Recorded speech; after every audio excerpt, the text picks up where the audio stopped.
Կենտրոնի եթերը շարունակում է անցուդարձը, եկել ենք միասին ու կարճ ամփոփելու օրվա կարևոր իրադարձությունները Հայաստանից ու աշխարհից։ Բարի երեկո։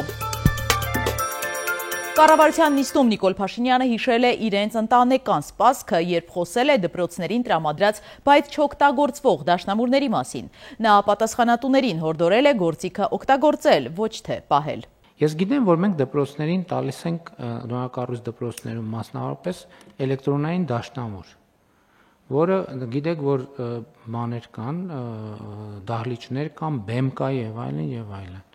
Ես վերջինս մտել եմ մի դպրոց, նայում եմ դաշնամուր չկա։ Ասում եմ դաշնամուր չեք ստացել, ասում եմ ստացել ենք, ասում եմ բա ուրա։ Ասում եմ բանալին հրբերեք, այդ բանի դահլիճին կից կա պահեստ։ Այդ պահեստում դրած է։ Հարգելիներս դա երեխեքի համար է, երեխեքի։ Դա այն մեր տան սպասքի պես մի տարեք դրեք պահարանը ու դուռը փակեք, որ թեկուս 50 տարի հետո էլ վարչապետ գա տեղասեն դաշնամուրն ուր ասեք հեսա ձեր տված չի։ Այդ դաշնամուրը դրած է, որ երեխեքը նվագեն։ Թող երեխեքը նվագեն, փչացնեն, թող տան ջարդեն, մի պահեք պահեստում։ Դրեք բեմերի վրա, բոլոր տեղերը, մարզպետներին եմ ասում։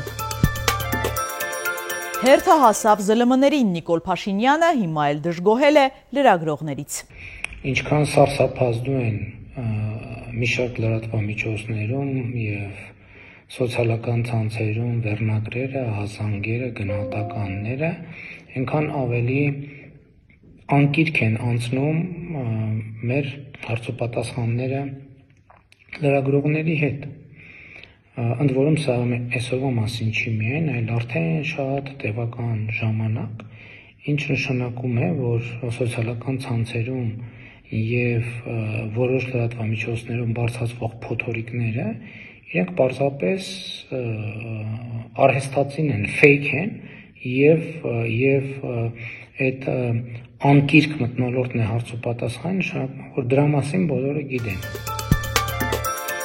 Գիշերը ռուսական ցորենով բեռնված գնացքը հասավ Հայաստան, անցնելով Ադրբեջանի եւ Վրաստանի տարածքով, հետո էլ նույն ճանապարհով ղազախական ցորենն է հասնելու։ 1000 տոննա ռուսական եւ 1000 տոննա ղազախական ցորենը մասնավորն է գնել, սա պետական գնում չէ։ Մինչև 2026-ի հունվարի վերջը Ադրբեջանի եւ Վրաստանի տարածքով Հայաստան կհասնի 132 վագոն ցորեն, հայտնել է Ռուսաստանի տրանսպորտի նախարարությունը, նշելով, որ ցորենից բացի քննարկվում են նաեւ այլ բեռների մատակարարումներ։ Սիրելի հայրենակիցներ, ես հիմա այրում կայարանում եմ եւ այստեղ պատմական իրադարձություն տեղի ունեցավ մի քանի րոպե առաջ, առաջին անգամ գրեթե 3.5 տասնամյակի ընդմիջումից հետո երկաթուղային ճանապարհով Ադրբեջանի տարածքով Հայաստան եկավ բեռ, մասնավորապես 15 վագոն բեռ, 1000 տոննա ցորեն, ռուսական ծագման ցորեն եկավ Հայաստան, որը անցել է Ադրբեջանի եւ Վրաստանի տարածքով երկաթուղային ճանապարհով։ Ուզում եմ նշել, որ եւս 1000 տոննա բեռ այս պահին Ադրբեջանի տարածքում է, այս անգամ արդեն ղազախական ծագման ցորեն, որը էլի ճանապարհվում է դեպի Հայաստանի Հանրապետություն։ Հարգելի հայրենակիցներ, շնորհավորում եմ բոլորիս, որովհետև սա ըստ էության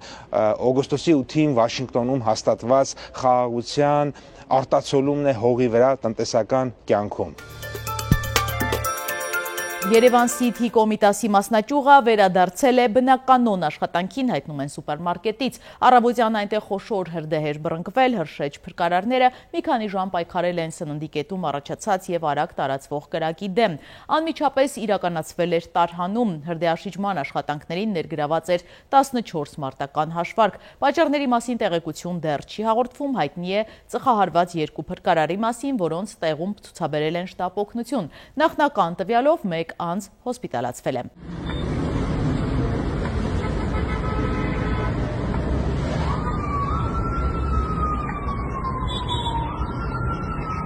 Գում եմ, որ խառն եմ, բայց չեմ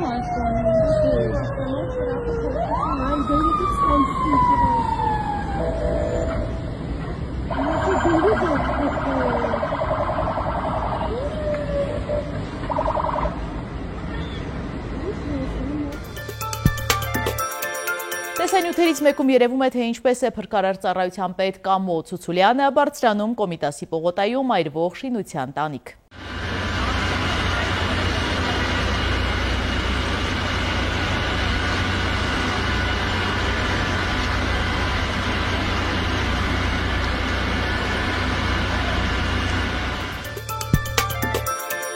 Ըստ ադրբեջանական ԶԼՄ-ների Բաքվում ոչ կառավարական կազմակերպություններին պետական աջակցության գործակալության նախաձեռնությամբ անցկացվել է վերադարձ դեպի Արևմտյան Ադրբեջան թեմայով քննարկում։ Վերջին տարիներին Ադրբեջանն արշավ է սկսել նվիրված այսպես կոչված Արևմտյան Ադրբեջան հասկացությանը, որով Բաքուն նկատի առնում ոչ թե իր սեփական տարածք, այլ Հայաստանի Հանրապետության մի մասը կամ ամբողջ տարածքը։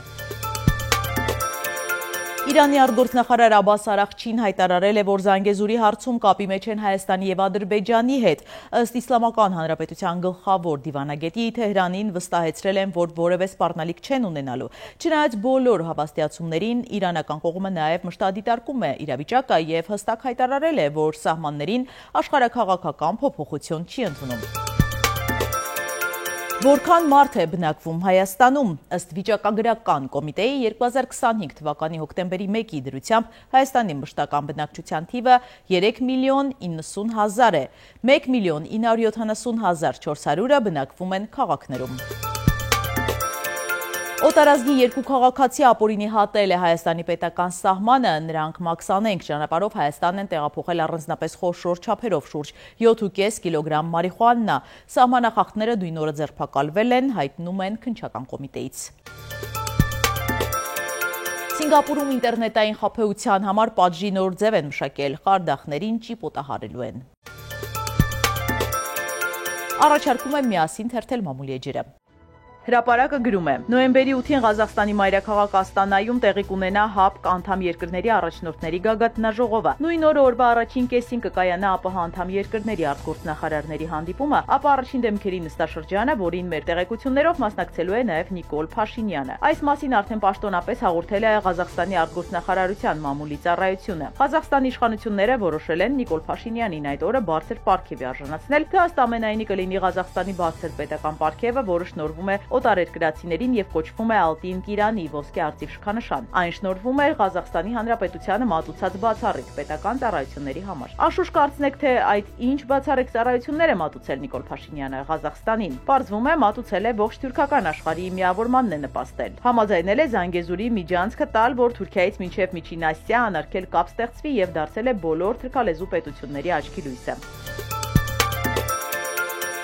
Նույն աղբյուրը գրում է, իշխանական պատգամավորներն այնքան թքած ունեն օրենսդիրի աշխատանքի վրա, որ դարձել են կառավարության նախագծերը տապալողներ։ Երեկ ԱԺՊ-իրավական հարցերի հանձնաժողովի նիստում արդարադատության նախարար Սրփուի Գալյանի ներկայացրած նախագիծը բացասական եզրակացություն ստացավ միայն այն համար, որ հանձնաժողովի ԿՊԱ-ական մեծամասնությունից ընդամենը 3 պատգամավոր էր նիստին ներկա՝ նախագահ Վլադիմիր Վարդանյանը, Ալխազ Ղազարյանը եւ Կարեն Սարուխանյանը, իսկ նախագծին առնվազն 4 կողմ էր հարկավոր։ Քվեարկությունից հետո միայն, երբ Վլադիմիր Վարդանյանը զարմանք հայտնեց, թե ինչու չեն ներկայացել, քանի որ բոլորը պատշաճ ծանոթվել են նիստի մասին, շնչակտուր քննասենյակ մտավ Տրդատ Սարգսյանը, բայց ինչպես ասում են, գնաց կգնացել էր, եւ ԿՊ-ն իր ձեռքով տապալեց կառավարության բերած նախագիծը, որն էլեկտրոնային ծանուցումների մասին էր։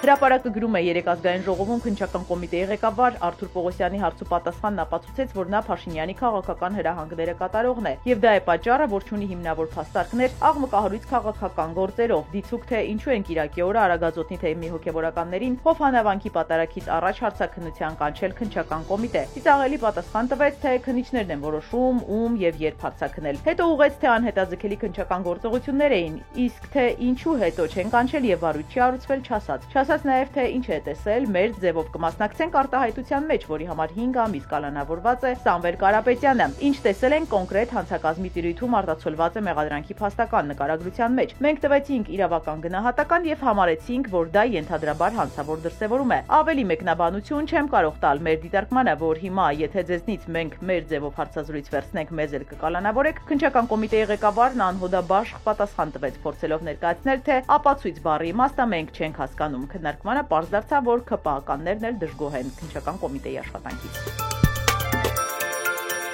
Ժողովուրդը գրում է, առողջապահության համընդհանուր ապահովագրության թեման կարծես թե այնքան տխուր վիճակում է, որ անձամբ վարչապետ Նիկոլ Փաշինյանն է սկսել զբաղվել դրանով։ Երեկ նախարար Ավանեսյանը զեկուցում էր այս թեման գործադիր ղեկավարին, այսօրվա գործող պետպատվերի համակարգը 2026-ից աշխատելու է 200,000 դրամ եւ ավելի ստացող քաղաքացիների հաշվին։ Իսկ ինչ են ստանալու աշխատող այդ քաղաքացիները, որոնք ապահովագրության համար 2026 թվականից պետք է պարտադիր վճար կատարեն ամեն ամիս 10,750 դրամի չափով։ Նրանց համար ըստ նախարարության առողջապահության նոր ծառայություններ մշակված չեն։ Նրանք տարեկան 1 անգամ թեթև հետազոտություններ եւ լաբորատոր ստուգումներ կարող են անցնել, ճիշտ այն ծառայությունները, որոնք այսօր նույն քաղաքացիները առաջնային բժշկական օղակներում, պոլիկլինիկաներում ստանում են։ Ինչ է ստացվում 200,000 եւ ավելի դրամ ստացող քաղաքացիների կողմից վճարված տարեկան 129,000 դրամ պարտադիր վճարների հաշվին առողջապահության բյուջե է գոյանում, որը փոխարինում է պետպատվերին, բայց Նանուշյանն ու Ավանեսյանը դեմատուցում են իբրև դարի բարեփոխում, առողջապահության ապահովագրություն, մինչդեռ իրականում փաստացի նոր հարկատեսակ է ավելանում աշխատող քաղաքացիների համար։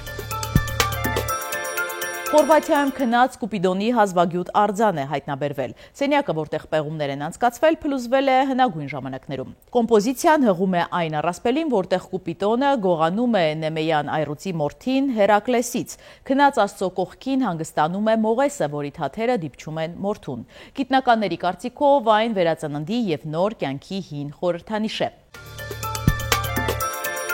Վաղը սպասվում է այս տարվա ամենաուժեղ գեոմագնիսական փոթորիկը։ Այն կարող է զգալի ազդեցություն ունենալ նաև մարդու ինքնազգացողության վրա։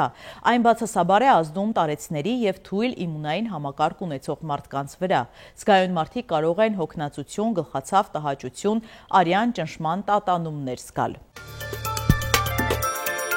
Եվ եղանակ տեղումներ չեն սպասվում, ջերմաստիճանն էլ բարձրանում է։ Սիրելի հետևորդներ, եկեք կատարենք մի քանի պարզ քայլ մեր YouTube-յան ալիքը զարգացնելու համար։ Ձեզանից մի քանի վայրկյան է պահանջվելու, հավանում եք այս հաղորդաշարը եւ բաժանորդագրվում։